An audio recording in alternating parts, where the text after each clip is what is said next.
আল্লাহর হাবিব, আমরা যখন নামাজের কথা বলি, নামাজের যেমন জান্নাতের চাবি বলা হয়েছে, সিয়াম পালন করলে তার ফজিলতের কথা আলোচনা করি, না করলে যে এটার কি আযাব আছে, না করলে আল্লাহ পাক আমাদেরকে কি আযাব দিবেন, রোজা না রাখলে কি আযাব দিবেন, নামাজ না পড়লে কি আযাব দিবেন, এই দিকটা যেমন আল্লাহ পাক জান্নাতের কথা বলেছেন, জান্নাত নামাজের চাবি, তেমন ভাবে যারা সিয়াম পালন করবেন হাসরের দিন আল্লাহ পাক নিজ হাতে তাদেরকে আল্লাহ নিজে তা প্রতিদান দেবেন। তেমন ভাবে এই বিভিন্ন কথা আল্লাহর হাবিব বলতেন। আল্লাহর হাবিব সাল্লাল্লাহু আলাইহি সাল্লাম এই কথাগুলো যখন বলতেন, তোমরা যদি নামাজ পড়ো আল্লাহ পাক রব্বুল আলামিন তোমাদেরকে জান্নাত দেবে। কোরআনুল কারীম আল্লাহ বলেছেন, ওয়াইদ্দাতিল লিল মুত্তাকিন, যারা আল্লাহকে ভয় করবে, আল্লাহকে যারা পরকালকে যারা ভয় করবে, জাহান্নামের আগুনকে যারা ভয় করবে, ওই অন্ধকার কবরটাকে যারা ভয় করবে, আমার সন্তানগুলো, আমার ভাই বন্ধু যারা চাইয়া আমাকে ওই অন্ধকার কবরে রেখে আসবে, যে কবরে সাথী নাই, বাতি নাই, বন্ধু নাই, বান্ধব নাই, কেউ নাই, যত আপনই হোক, নিজের স্বামী, নিজের সন্তানগুলো মাটি দেওয়ার পরে আর ওই কবরের কাছে কেউ অপেক্ষা করবে না। আল্লাহর হাবিব দিনের কথাগুলো বললেন, এইভাবে বলতেন, তোমার মৃত্যুর পরে দুনিয়ার সব কিছু তোমাকে ছেড়ে চলে আসবে।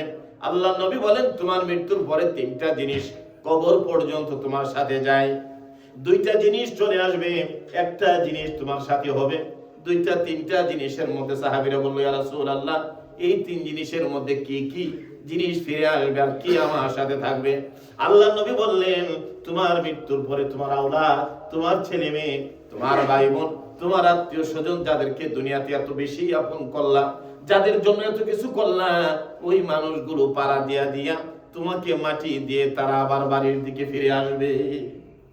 আর যে সমস্ত সরঞ্জাম নিয়েছিল, কোদাল নিয়েছিল, বিভিন্ন জিনিস নিয়েছিল, মেশিনের মাধ্যমে কবর করা হয়েছিল, এই জিনিসগুলো আবার চলে আসবে। আল্লাহর নবী বললেন, 3 নম্বরে বুখারীতে হাদিসটা আবু হুরায়রা থেকে এসেছে, নবী বললেন, একমাত্র ওয়ামিলুস সালিহাত, এই জিন্দেগি যারা নেক আমল করেছো, এই আমলই তোমার সাথে থাকবে। সুবহানাল্লাহ। তাহলে বোঝা গেল রাসূল দিনের কথাগুলো বললেন, যেমন দুনিয়ার কথাগুলো বুঝাইতেন, আখিরাতের কথাগুলো বোঝানোর জন্য, আখিরাতের ভয়। আল্লাহ জান্নাত দেখাইলেন, জাহান্নাম দেখাইলেন, কি আযাব আমাদের জন্য রেখেছেন। আল্লাহ হাবিবকে আল্লাহ রাব্বুল আলামিন দেখাইলেন, ওইগুলো দেখে দেখে যে রাসূল বর্ণনা করলেন, তোমাদের জন্য এই আযাব কিন্তু আল্লাহ পাক রেখেছেন, আর তোমাদের জন্য শান্তি রেখেছেন। এই কথা যখন বললেন, তখন ওই মক্কার এক লোক ছিল কাফের, তার নাম ছিল তাফসীর ইবনে কাসিরের মধ্যে এবং আরো বিভিন্ন তাফসীরের মধ্যে মাযহারিতে হযরত আব্দুল্লাহ ইবনে আব্বাস রাদিয়াল্লাহু তাআলা আনহুর বর্ণনায়, আল্লাহর হাবিবের কাছে যেই লোকটা যাইয়া এই প্রশ্নটা করেছিল, যাকে উদ্দেশ্য করে এই সূরাটা শুরু হলো, এটাকে শানে নজুল বলা হয়, কি জন্য নাযিল হয়েছে। আল্লাহর হাবিবের কাছে যখন যাইয়া বলল, আপনি ওয়াজ করতে গেলেন, আপনি দুনিয়ার কথা তো বলেন, আবার কবরের আযাবের কথা বলেন, জাহান্নামের কথা বলেন, আপনি যদি সত্য হয়ে থাকেন, আপনার কোরআন যদি সত্য হয়, আপনার আল্লাহ যদি সত্য হয়, তাহলে সত্য নবী যদি হয়ে থাকেন, সাআলা সাইলুম বিআযাবিন ওয়াকি, যদি এই কথাগুলো, এই ওয়াকি, এই বর্ণনাগুলো যদি সত্য হয়, তাহলে ওই আল্লাহর পক্ষ থেকে তুমি আমাদেরকে বৃষ্টির আযাব এবং পাথরের বৃষ্টি নাজিল করে আযাব আমাদেরকে দেখায়া দাও। তুমি যে দিনের কথা বলো, আযাবের কথা বলো, তাহলে এই আযাব যদি তোমাদের সত্য হয়, তাহলে তোমার আল্লাহকে বলো আকাশ থেকে যেন আমাদের উপর পাথর বৃষ্টি নাজিল করে। এই লোকটার নাম ছিল, তাফসীরের মধ্যে এসেছে, হযরত ইবনে আব্বাস রাদিয়াল্লাহু তাআলা আনহু বলেন, তার নাম ছিল নজর ইবনে হারিস। নাম কি? নজর ইবনে হারিস।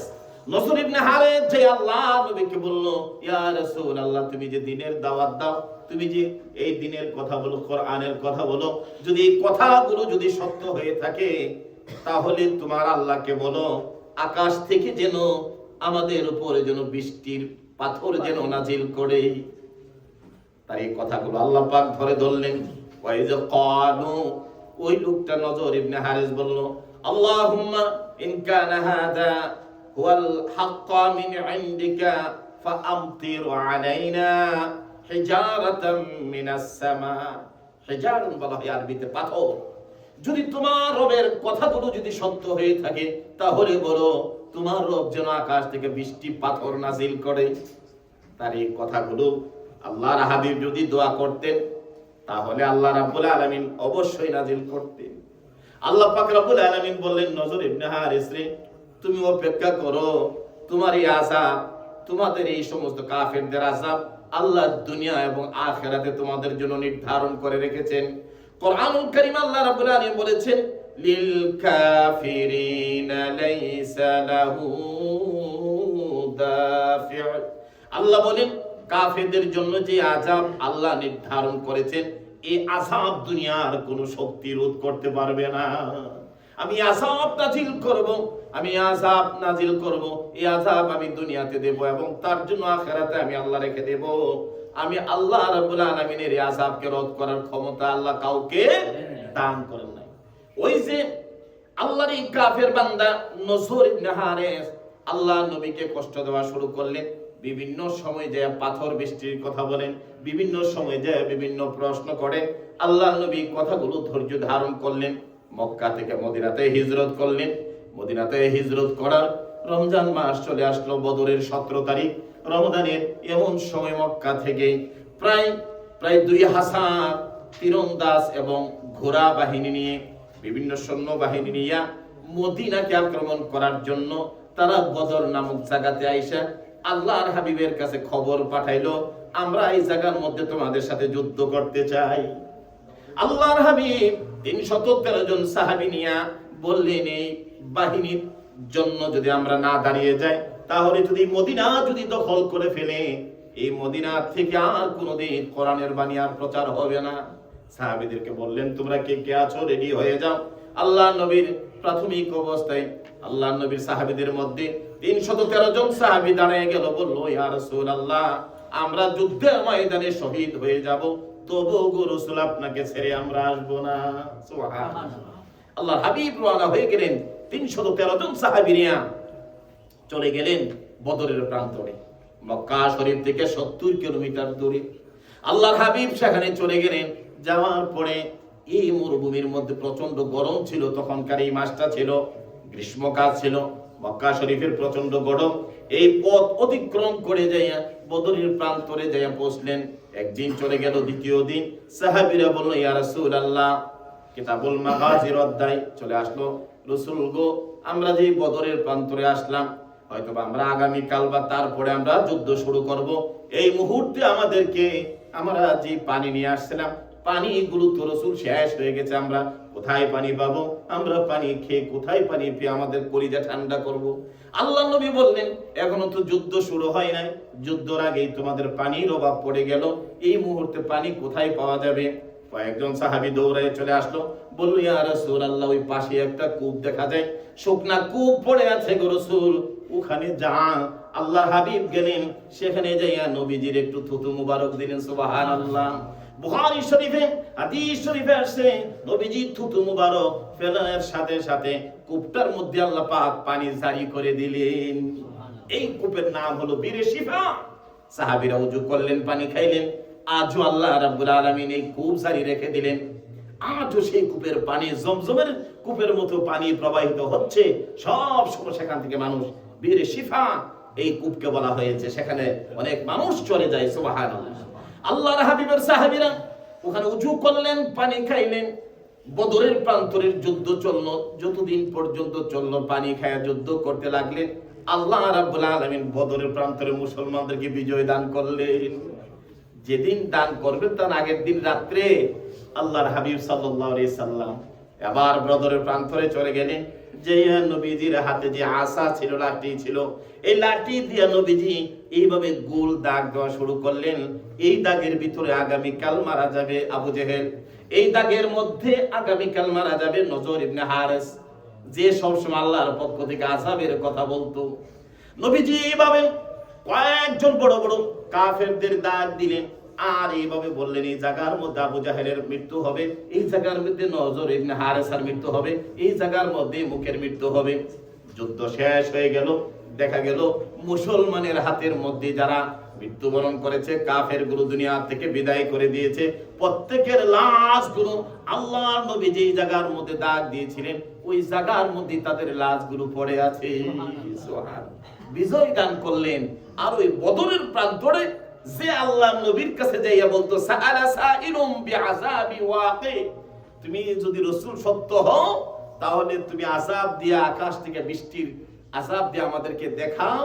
যিনি এই দাবিগুলো করত তার লাশও সেদিন ওই বদরের প্রান্তরে পড়ে আছিল, তার মৃত্যু হয়েছিল। আর এই অপমানিত লোকটা আবু জাহেল এবং নসর ইবনে হারেসা সহকারে যারা বদরের প্রান্তরে মৃত্যুবরণ করেছিল তাদের লাশগুলো একসাথে নিয়ে একটা ময়লা স্তূপের মধ্যে রেখে দেওয়া হলো। সুবহানাল্লাহ। মুসলমানরা সেদিন আল্লাহ পাক বিজয় বেশে বদরের প্রান্ত থেকে তারা সেদিন চলে আসছিল। তো এই জন্য আল্লাহ পাক রব্বুল আলামিন বলেন লিল কাফিরিনা লাইসা লাহু দাফি', যারা কাফেররা অনেক কিছু কামনা করে ইসলামকে ধ্বংস করে দেওয়ার জন্য, আল্লাহর আযাব দেওয়ার জন্য বিভিন্ন দাবি তারা করে। এই দাবিগুলোর উত্তর আল্লাহ পাক সমসাময়িক বিভিন্ন সূরা নাযিল করেছেন, তাদের এই আযাবের কথা জানিয়েছেন, তাদের এই বিভিন্ন চাহিদার উপরে আল্লাহ পাক রব্বুল আলামিন তাদের ব্যাপারগুলো জানিয়েছেন এবং তাদের আযাবের ব্যাপারগুলো স্পষ্ট করে দিয়েছেন। এই জন্য আল্লাহর কাছে আযাব চাওয়া, আল্লাহর কাছে অনেক সময় কোনো কিছু কামনা করা, এটা আল্লাহ কখনো, আল্লাহ পাক মানুষের জন্য মঙ্গল হিসাবে কামনা করেন।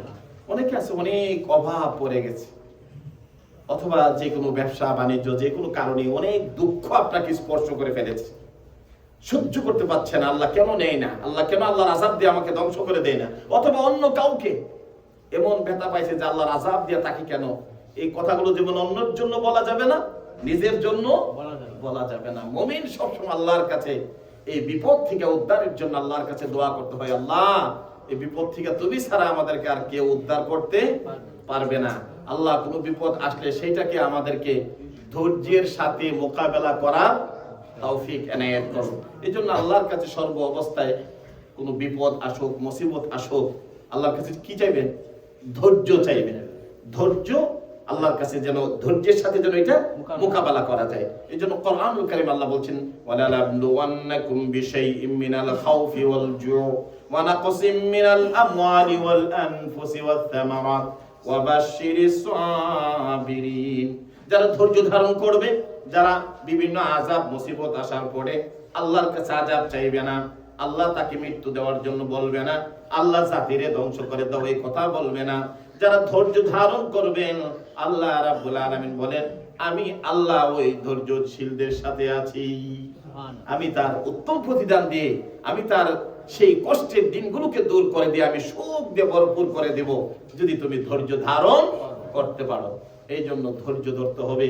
যে কোনো কঠিন মুসিবতের সময় রোগ হয়েছে, রোগ আর সহ্য করতে পারেন না, এই রোগের মধ্যে আল্লাহর কাছে ফানা চাইতে হবে, আল্লাহ তুমি রোগ দিছো, আমাকে ধৈর্য ধরার তৌফিক দিও। কিন্তু এই রোগ থেকে আপনি আল্লাহর কাছে মৃত্যুর কামনা করতে পারবেন না। আপনার এমন রোগ হয়েছে, ব্যথা, বিষ ব্যথা সহ্য করতে পারেন না, কিন্তু মৃত্যুর কামনা করা যাবে না। আল্লাহ মৃত্যু পর্যন্ত আমাকে ধৈর্য ধারণ করুন। এই জন্য সর্ব অবস্থায় ধৈর্য ধারণ করতে হবে। আল্লাহ পাক রব্বুল আলামিন যেন ধৈর্যশীলদের সাথে যেন আপনি আমাদেরকে আল্লাহ কবুল করেন, বলি আমিন। যাই হোক, আমরা আজকে আপনারা অনেক ভাইরে এই আমাদের মুতালিব ভাই, ওনার বোন ইন্তেকাল করেছে, আমাকে বলেছিলেন গতকাল কে জানে। তো আমরা চেষ্টা করেছিলাম মুতালিব ভাইয়ের সাথে যোগাযোগ করার জন্য, হাবিব ভাইকে ফোন দিয়েছিলাম, আরো দেলোয়ার ভাইকে বলেছিলাম। আচ্ছা হ্যাঁ, যে ওনার নাম্বার আমার কাছে ছিল না। তো যাই হোক, আপনারা কোনো জানাজা করে আসছেন, ওখানে বেলাল মসজিদের পাশে ওনার বাসা। আমরা যখন এই মসজিদ কিনি, আমার মনে আছে আরজ ভাইকে নিয়ে হাবিব ভাই এবং আমরা কয়েকজন ওই ভদ্রলোকের কাছে গেছিলাম, এবং ওনার বোন তখনই অসুস্থ ছিল। আমাদের পাশে বৈশা বলার সাথে সাথে মনে হয় 1000 না কত টাকা বলছে যে হুজুর আমি এটা আল্লাহর করে। তখন আমরা সেখানে বৈশা ওনার এই বোনের জন্য আমরা দোয়া করেছিলাম। তো যাই হোক, দীর্ঘদিন অসুস্থতার পরে আজকে সে দুনিয়া থেকে চলে গেছে। আল্লাহ যেন তার ফ্যামিলি ভাই বোন যারা আছে ধৈর্য ধারণ করার তৌফিক এনায়েত করে, আমরা বলি আমিন। এবং তার কবরটা যেন আল্লাহ পাক মুনাফফার করে দেয়, কবরকে যেন জান্নাতের বাগান বানায় দেয়, আমরা বলি আমিন। এবং মোটামুটি